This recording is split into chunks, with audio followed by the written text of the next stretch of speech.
Thousand Autumns, is a Meng Xi Shi novel. This is an audiobook made by fans for other fans. Disclaimer. The main couple of the story is made up of two men. If you don't like it, don't listen. Thank you. Remember, subscribe and click the bell to stay updated on all the new releases. Enjoy. Chapter 16. With Yan Wushi's presence, they no longer needed to take the official roads which were safer.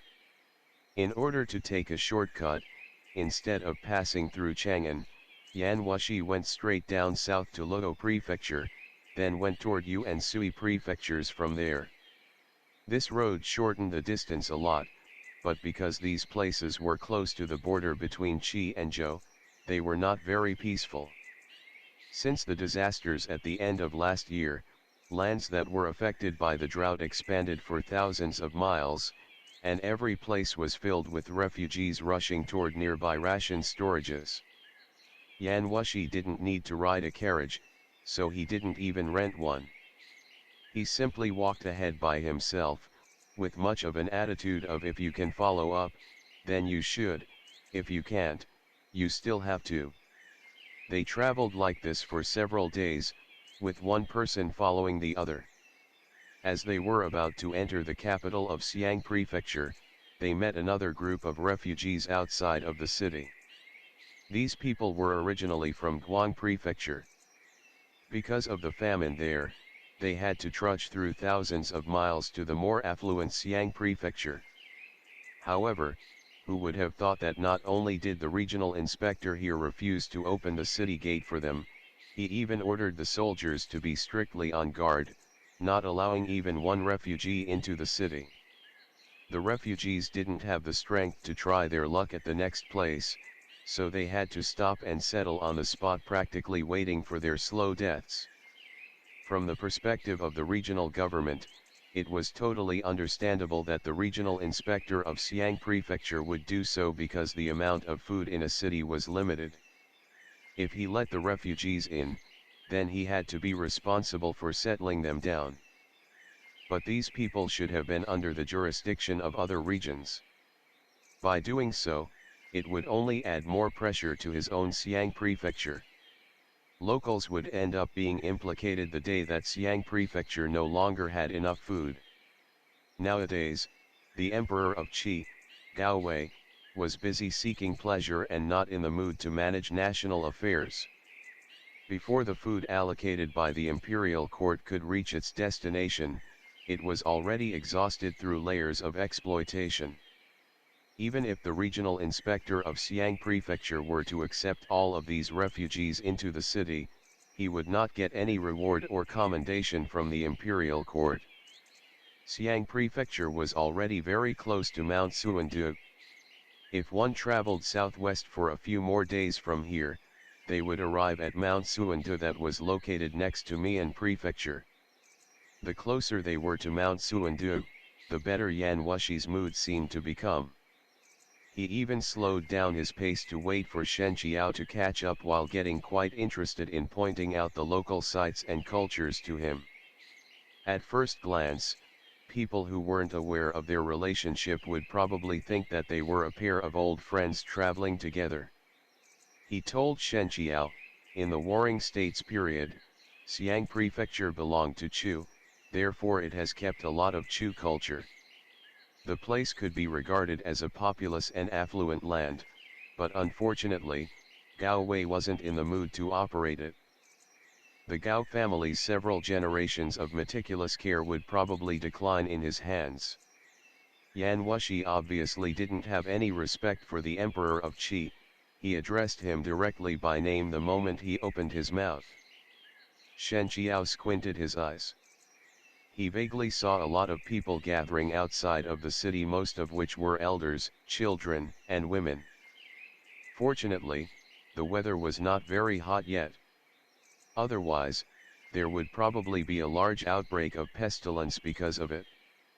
He couldn't help but shake his head and sighed, so many hardships in a peasant's life.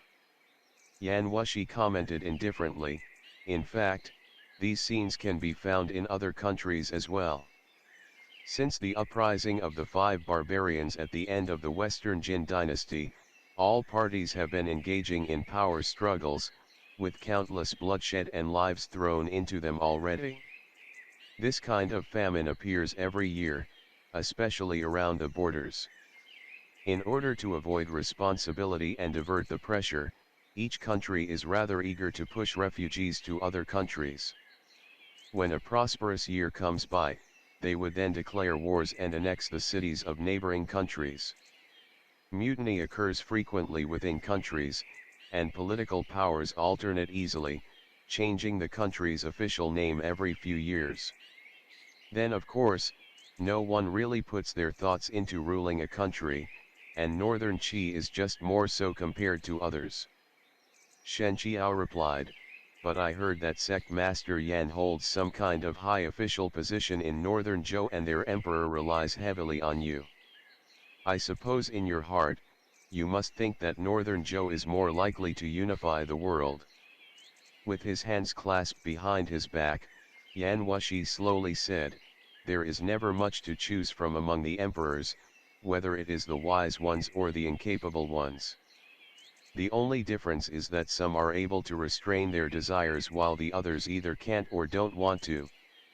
Even though Yuanyang is addicted to war and killing, he banned both Buddhism and Daoism and is not fond of Confucianism either. He leans toward none of the parties, so there aren't many choices left for him. I also need his help to unify the three sects. The Yuan family has settled in the Central Plains for many years. Even though their ancestors were the Xianbei people, they were Sinicized long ago. All of the systems in the Zhou dynasty are the same as the Han systems. As an emperor, he's not necessarily inferior to the one in southern Chen. After so many days, based on hearsay, Shen Qiao more or less had a general understanding of the powers in this world. Zen Master Switting, who tried to stop Yan Wushi that night at Beyond Cloud Monastery, used to be a supporter of Northern Zhou as well. But he was supporting the ex-regent emperor, Yuanhu, instead of its current emperor, Yuanyang. Zen Master Switting was once a disciple of the Tiantai sect. He was the martial brother of Tiantai sect's current sect master, Fei. However, the original position of the Tiantai sect itself leaned more toward southern Chen. This matter was related to the internal turmoil within the Tiantai sect, and narrating it would lead to another lengthy story. After Yuanyang reclaimed the power that should have been his in the first place, in order to remove the remnants of Yuanhu's influence, it was impossible that he would continue to put the Buddhist school in an important position. Therefore nowadays, Switting and his disciples were actually in somewhat of an awkward position in northern Zhou. They did not completely lose their status, but as long as Yuanyang was on the throne, Zen Master Switting would not be able to reclaim his past honor and glory. For Yuanyang, the three schools each had their own demands. Once involved with them, his own administration would inevitably bring about the color of one of the schools. This was something that he, an emperor with a strong sense of autonomy, detested to see. In comparison, even though the Cleansing Moon sect also had their own objective, they were obviously a better partner to work with than the others. They would neither require Yuanyang to promote a certain school's doctrine nor influence his way of thinking. The two of them talked as they walked toward the city gate. Ordinary people or traveling merchants often needed to find companions to travel together with to guard against harassment from the refugees. It would be the best to have a male guard with the group, because extremely starved refugees had the capability to turn into bandits. When they realized that begging was no use, they would then start to rob. In the most desperate situations, if a good-looking woman or child fell into the refugees' hands, not only would they lose their chastity, they could even end up in pots as meat stew. Under such a circumstance, Yan Wushi and Shen Qiao became a quite peculiar and conspicuous combination. One of them was empty-handed while the other supported himself with a bamboo stick, appearing to have just recovered from a serious illness. They didn't look like ordinary travelers no matter what. From time to time, there would be refugees on the side staring at them with yearning looks. One could tell from a glance that Yan Wushi was not someone to be trifled with. The refugees didn't dare to walk up to him to beg for favors, so they could only turn to the seemingly mild and easygoing Shen Qiao. Among them were a husband and a wife, dragging 3 to 4 kids as they walked along the road. They were practically nothing but bones, and one could hardly tell if they were still human. They seemed more like puppets or zombies, even their expressions looked dead. The oldest child was but 6 or 7 years old, and the youngest one was at most 2 or 3. She was tottering, but her parents had no strength to carry her. Hence, she only grabbed the corner of her mother's clothes and followed after, shaking as she walked. If the situation were to continue like this, the youngest child would ultimately be the first one to be traded for children from other families to increase her parents' rations. Or perhaps she would be cooked and eaten by her parents directly. For people living in wartime, when the most desperate circumstances arose, even blood relations and familial love could be put aside for the sake of survival. Seeing Shen Qiao pass by, the couple knelt down right away to beg him for some food. Shen Qiao thought for a moment, then fumbled around his bosom. He took out a pancake wrapped in oil paper and handed it to the youngest child. The couple went into rapture. They kowtowed and thanked him again and again. The husband seized the pancake directly from the kid and immediately took a big bite. Seeing his wife and children all staring eagerly at him, after a long period of hesitation, he finally broke off a small piece and reluctantly gave it to his wife. The wife didn't eat the pancake herself after taking it. Instead, she broke it into a few pieces with utmost care and cautiousness, as if she was holding some kind of treasure, before distributing them to the kids. The pancake was not big and was wolfed down after a few gulps. Other refugees on the side were envious after seeing it. They all glared covetously at Shen Qiao. The husband begged Shen Qiao, "The children have been starving for many days. Could this noble sir please grant us one more cake so that they can make it to the city?" But Shen Qiao refused, "I'm not rich either. I only brought 2 with me. After giving one to you, I have to keep one for myself too." After he heard that Shen Qiao still had food on him, the husband's expression changed at once. As he saw that there were no lights in Shen Qiao's eyes and how he had to support himself with a bamboo stick, a wicked thought sprouted from the husband's heart. He threw himself at Shen Qiao. Who would have thought that before he could touch the other person's sleeve, he would already be flying toward the opposite direction? He fell hard onto the ground, letting out a miserable shriek. As for Shen Qiao, he still appeared utterly sick and weak just like before. One would not be able to tell at all that he had just sent someone flying. Apparently he never expected his momentary altruism to lead to such a result. He looked at the man's wife and children. They had already huddled together into a lump out of fear. After witnessing this scene, the other restless refugees naturally didn't dare to act so rashly. The man struggled to get on his feet. He didn't beg for mercy but cursed back instead, "If you can beat me to death, then do it. People like you are the most hypocritical. You just want to exchange our kowtows and gratitude with charity, isn't that right? Then why don't you save us all the way to the end? You clearly have one more cake, why don't you take it out then? If you don't want to, then just don't start it. Letting us taste sweetness but not making us full, how is it different from killing us?" Shen Qiao sighed. He shook his head, turned around, and left without a word. All this time, Yan Wushi had been standing at a place neither too far nor too close to him, watching with cold eyes and his hands clasped behind his back. He did not interfere or leave. It was like he was waiting for Shen Qiao with a faint smile on his face. Because of the skill that Shen Qiao had just revealed, even though the others knew there was food on him, they could only helplessly watch him leave. Yan Wushi waited until he walked closer before saying, "A cup of rice is kindness, but a pickle of rice leads to enmity. Have you heard of this saying before?" Shen Qiao sighed, "That was reckless of me. There are lots of people who are suffering. It's impossible for me to save all of them by myself."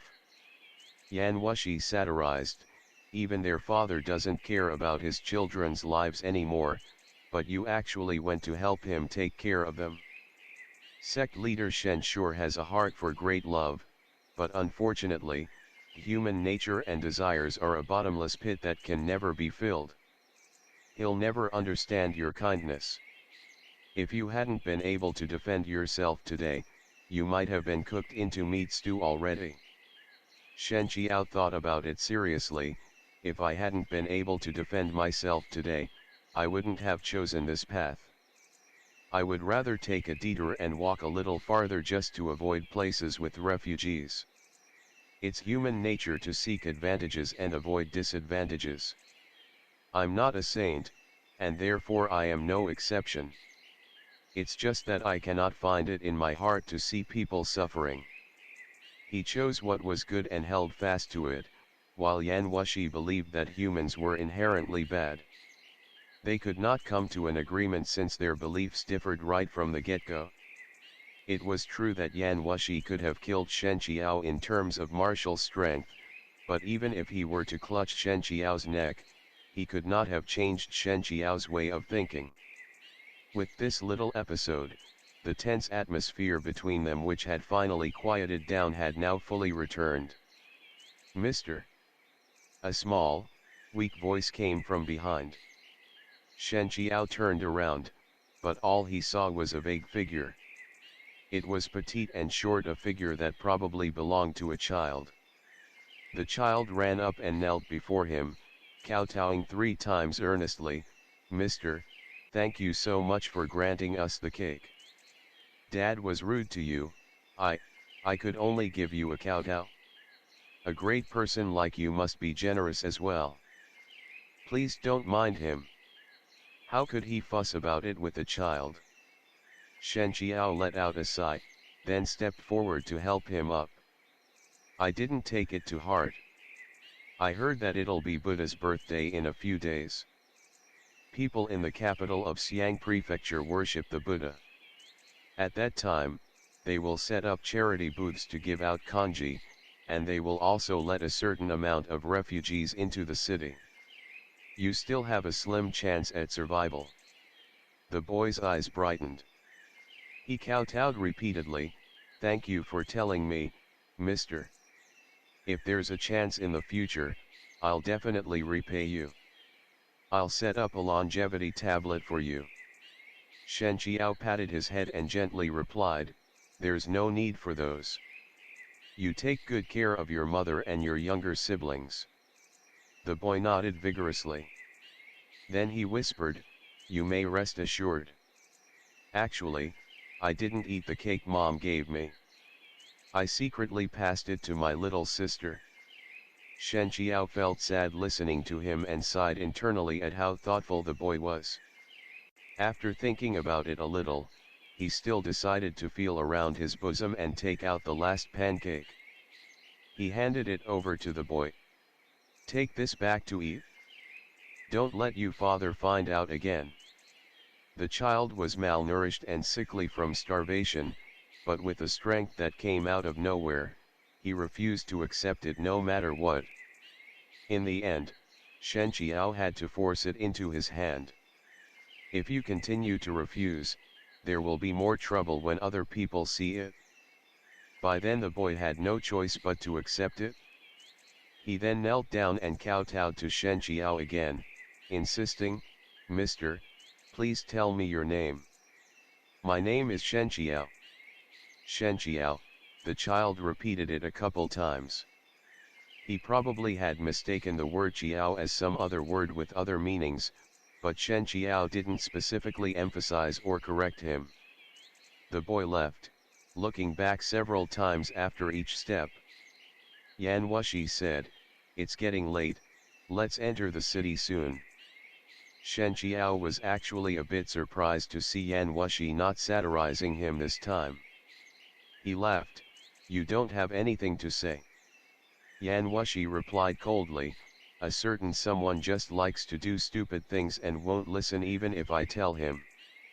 Why should I waste my breath then?" Shen Qiao simply smiled as he touched his nose, but he didn't comment a word.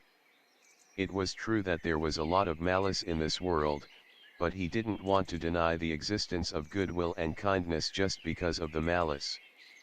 Even for only this little bit of kindness, he felt it had been very worthwhile to trade the pancake for it. End of the chapter. Stay tuned for more BL.